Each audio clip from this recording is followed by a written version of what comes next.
Hello दोस्तों, आप लोगों का स्वागत है आपके अपने प्यारे YouTube channel smart study with Ravindra Rajbhar पर। दोस्तों मेरा नाम रविंद्र राजभर है। आज मैं पढ़ाने वाला हूं आप लोगों को कक्षा 12 का गणित 2025 का प्रीवियस ईयर पेपर, जिससे आप लोगों को बोर्ड एग्जाम में बहुत ही अच्छा हेल्प मिलेगा। जो कुछ कमी रह गई है वो इस वीडियो के माध्यम से मैं आपकी कमी को दूर करना चाहता हूँ। आप लोग कंटिन्यू लगे रहेंगे बोर्ड एग्जाम तक तो आप लोग अच्छा स्कोर कर पाएंगे अपने एग्जाम में। हम लोग 2025 का प्रीवियस ईयर पेपर करने वाले हैं। सेट है 324 ZG।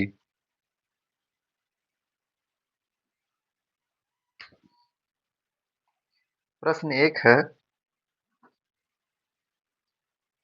Integration log x into D x बराबर x log x plus k of x plus c। तो कह रहा तो इसमें k ऑफ x बराबर होगा log x, k of x बराबर होगा minus log x, k of x बराबर होगा माइनस x। और ऑप्शन नंबर 4 है k ऑफ x बराबर होगा माइनस एक्स स्क्वायर। दोस्तों के एक्स की जगह पे क्या आएगा हमें ये बताना है। इसके लिए क्या करेंगे, जो दिया गया है इंटीग्रल इक्वेशन उसको लिखेंगे।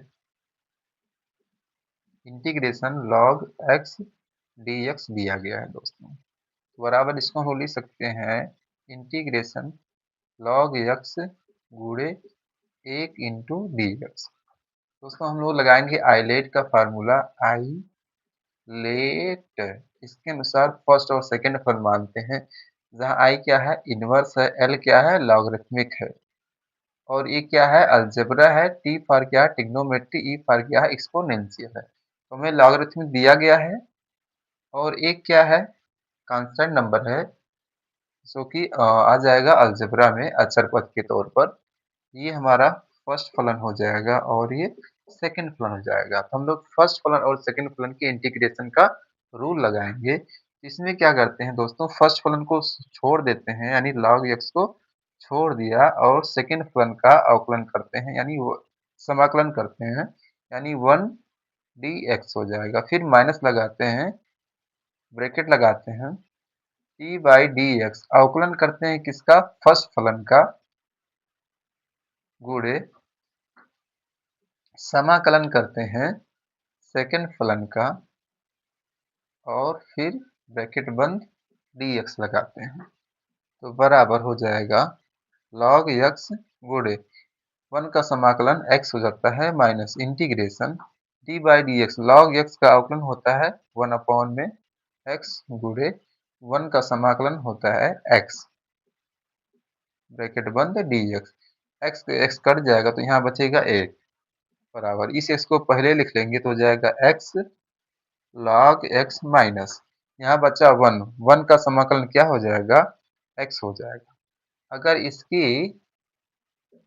हम लोग इससे तुलना करते हैं तो x log x अपने पास है, हाँ आया है, c के जगह पे c है, k x के जगह पे क्या आ रहा है माइनस x आ रहा है दोस्तों। तो k ऑफ x का मान क्या हो जाएगा माइनस x हो जाएगा, ऑप्शन नंबर 3 हो जाएगा।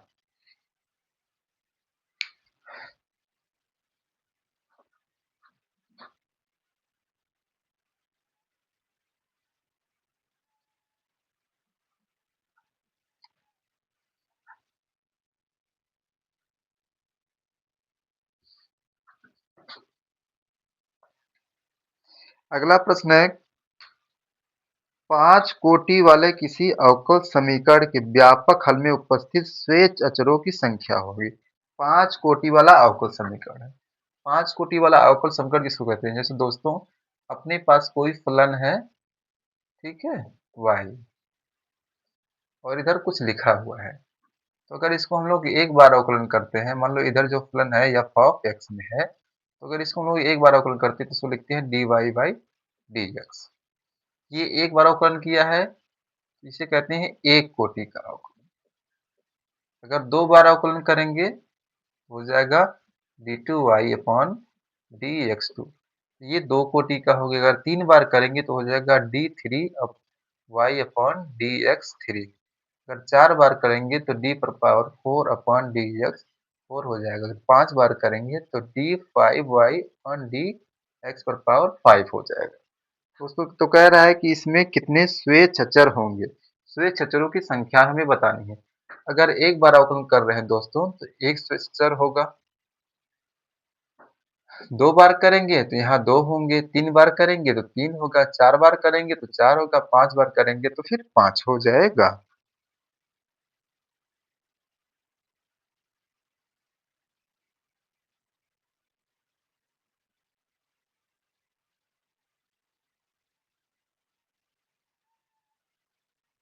सवाल अगला है, फलन f of t। Question next है, फलन दिया है f ऑफ t बराबर 2i cap plus 3j cap plus 5t square के कैप। इसकी दोस्तों हमें प्रवणता बतानी है, प्रवणता t बराबर 2 पर। प्रवणता किसको बोलते हैं दोस्तों, अगर हमारा फलन y में है और ये इधर जो है x में कुछ दे रखा है तो dy बाई dx लिखते हैं, तो यही कहलाता है प्रवणता। यहाँ फलन जो हमारा दिया है वो t में है, तो इसका हम लोग क्या करेंगे, अवकलन करेंगे t के सापेक्ष।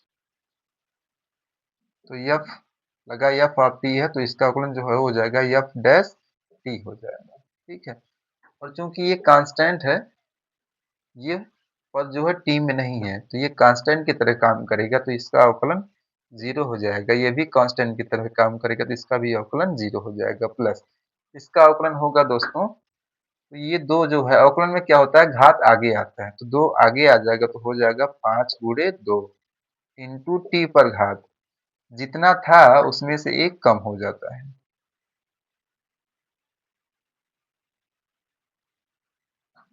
एफ डैश टी बराबर हो जाएगा 5 दूना 10 और टी पर घात दो में से एक गया एक, यानी कि टी बराबर कितना रखना है, दो, टी बराबर 2 पर। तो एफ डैश 2 बराबर 10 गुणे के कैप साथ में लगा है तो के कैप लगा लेंगे, के कैप यहाँ भी, तो 10 गुणे 2 इंटू के कैप बराबर 10 दूना 20 के कैप। इसका आंसर जो हो जाएगा वो 20 के कैप हो जाएगा।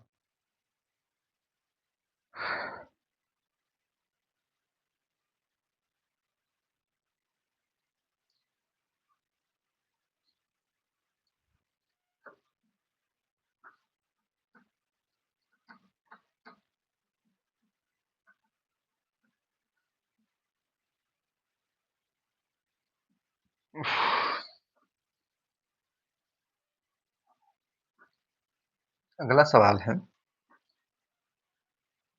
वेक्टर ए बराबर, क्वेश्चन है वेक्टर ए बराबर 2i कैप प्लस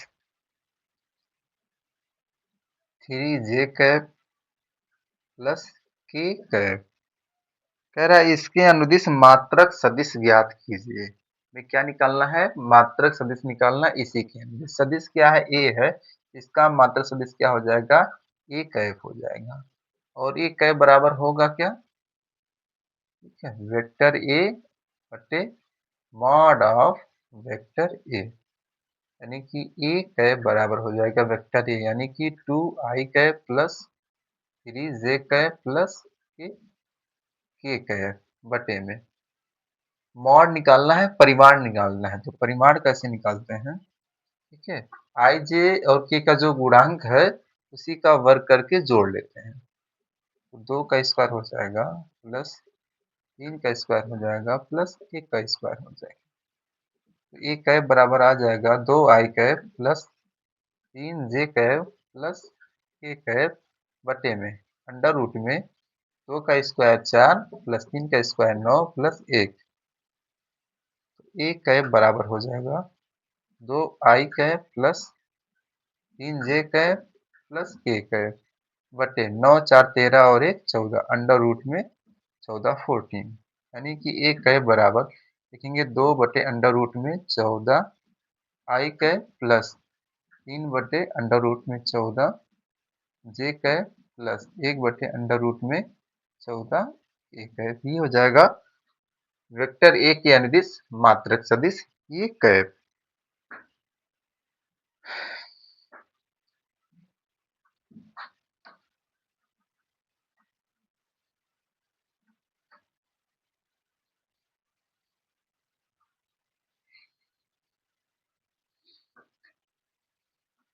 अगला सवाल है, क्वेश्चन नंबर नेक्स्ट है, दिया है वेक्टर ए और vector B.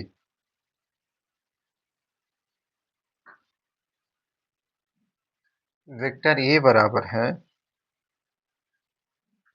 3i cap plus 4j cap plus नहीं माइनस 3k कैप, और वेक्टर बी बराबर दे रखा है -2i cap minus 3j cap plus के कैप। तो कह रहा है कि इन दोनों की योगफल की दिक् को ज्याएं बताइए। इन दोनों का क्या करना है, योगफल करना है, फिर दिक् को ज्या बताना है, यानी ठीक है एल एम एन का मान बताना है। तो पहले हम लोग लिखते हैं vector A plus vector B बराबर 3i cap plus 4j cap minus 3k cap. इसमें हमें जोड़ना है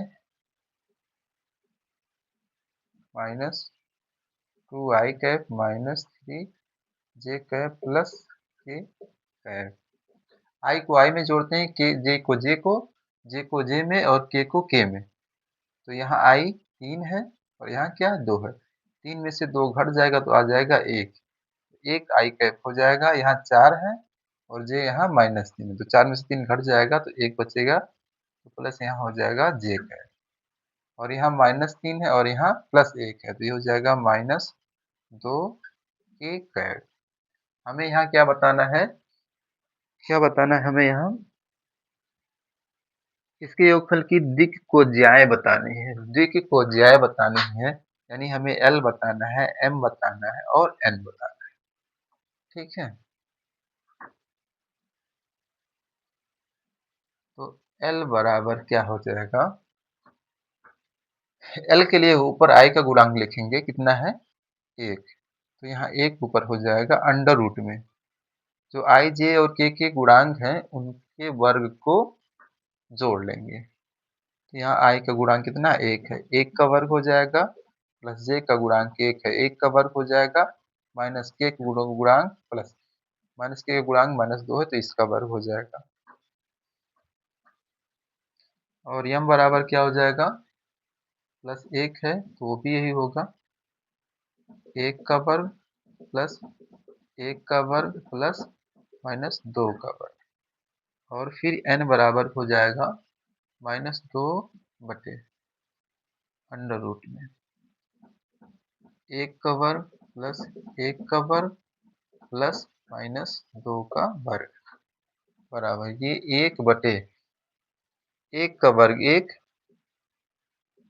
प्लस 1 का वर्ग 1 प्लस 2 का वर्ग 4 बराबर यहाँ भी 1 प्लस 1 प्लस 4 बराबर यहाँ -2 बटे 1 प्लस 1 प्लस 4 बराबर ये हो जाएगा 1 बटे 4 2 6 अंडर रूट में 6, ये भी हो जाएगा 1 बटे अंडर रूट में 6, और ये हो जाएगा -2 बटे में अंडर रूट में 6 ऐसा। तो ये हो जाएगा दिक् को ज्याएं।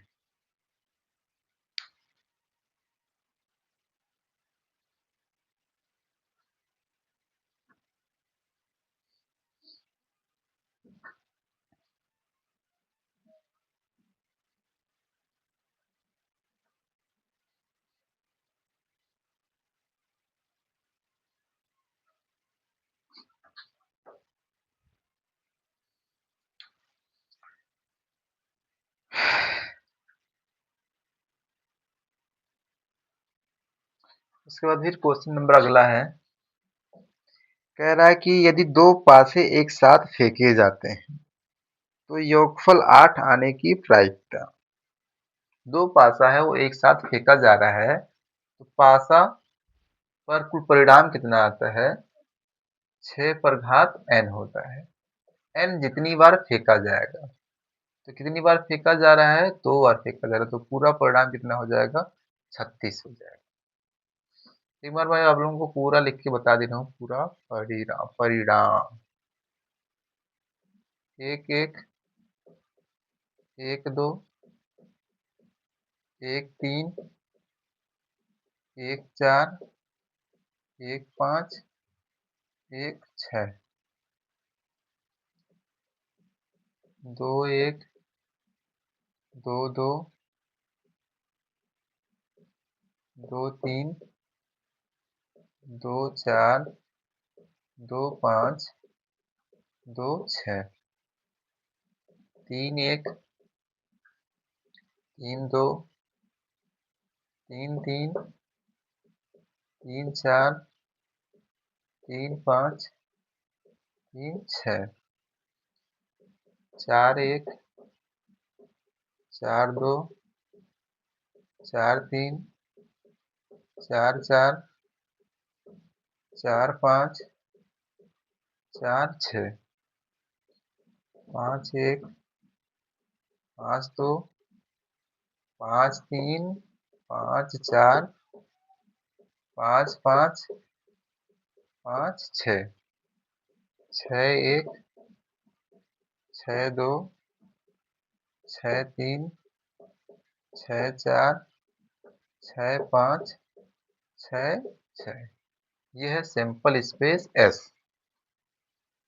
तो कह रहे यदि दो पासे एक साथ फेंके जाते हैं तो योगफल 8 आने की प्रायिकता।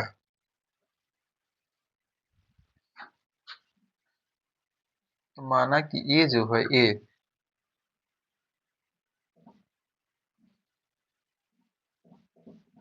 योगफल फल है 8 आने की घटना है। ये बराबर इसमें कौन कौन सा आ जाएगा जिसका योगफल 8 होगा। देखो पहले पहले लाइन में तो कोई नहीं है जोड़ने पे 8, दूसरे में 2 4 6 हुआ, 2 5 7 हो गया, 2 6 8 हो गया। तो आ रहा है कौन कौन, 2 कामा 6 आ रहा है। तीसरे में 3 और 5 आ रहे हैं, जिनको जोड़ने पे 8 मिलेगा। चौथे में 4 4 आ रहे हैं, जिनको जोड़ने पे 8 होगा। पांचवें में अपने को मिलेगा 5 और 3, 5 और 3 जिनको जोड़ने पे 8 होगा। छठवें मिलेगा 6 और 2, जिनको जोड़ने पे 8 मिलेगा और कोई नहीं है। यहाँ नंबर ऑफ ए कितना है, नंबर ऑफ ए 1 2 3 4 5, 1 2 3 4 5 है। नंबर ऑफ ए 5 है। नंबर ऑफ यस कितना है, पूरा परिणाम प्रतिदर्श समष्टि 36 है। हमें बताना है प्रोबेबिलिटी ऑफ ए की प्रायिकता। ए की प्रायिकता क्या हो जाएगा, नंबर ऑफ ए हो जाएगा अपॉन में नंबर ऑफ एस हो जाएगा। नंबर ऑफ ए कितना है, 5 है। नंबर ऑफ एस कितना है, 36 है। तो 5/36 जो है इसका आंसर हो जाएगा।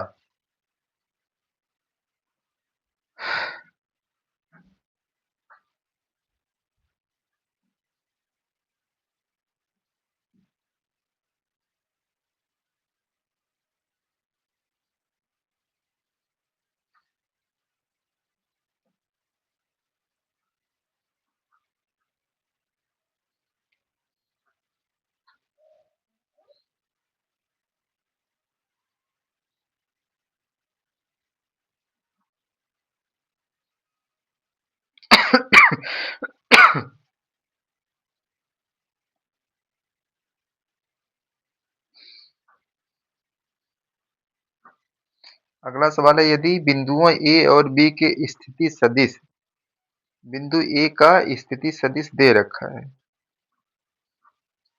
बिंदु ए का स्थिति सदिश यानी कि ओ ए वेक्टर बराबर दे रखा है कितना,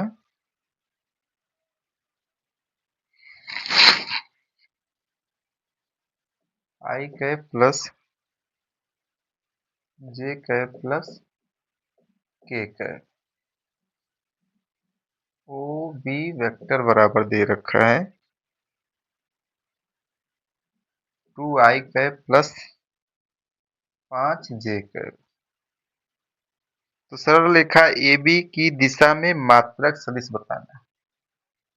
सरल रेखा AB की दिशा में क्या बताना है? मात्रक सदिश। AB की दिशा में यानी वेक्टर AB बराबर क्या हो जाएगा?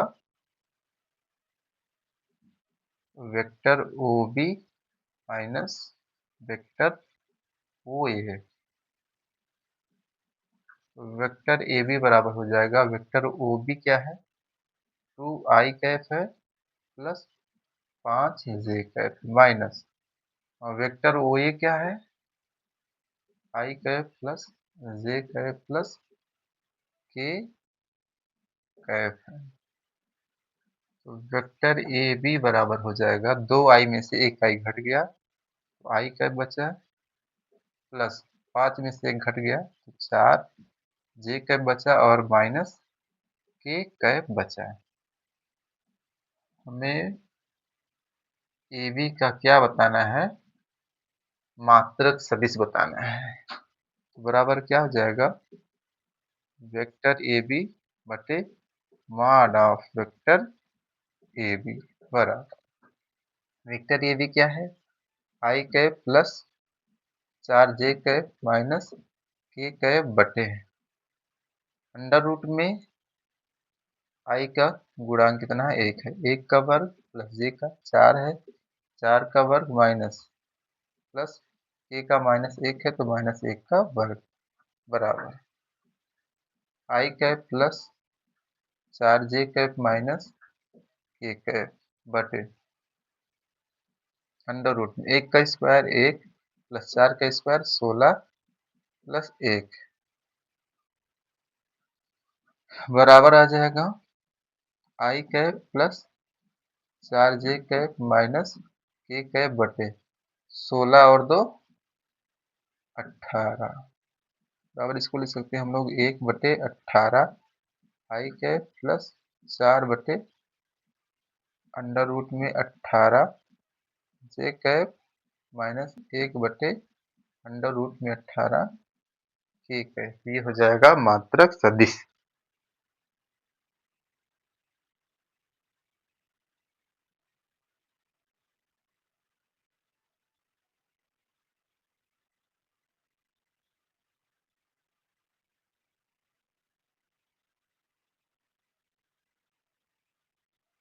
दोस्तों आज के लिए इतना ही, बाकी कल।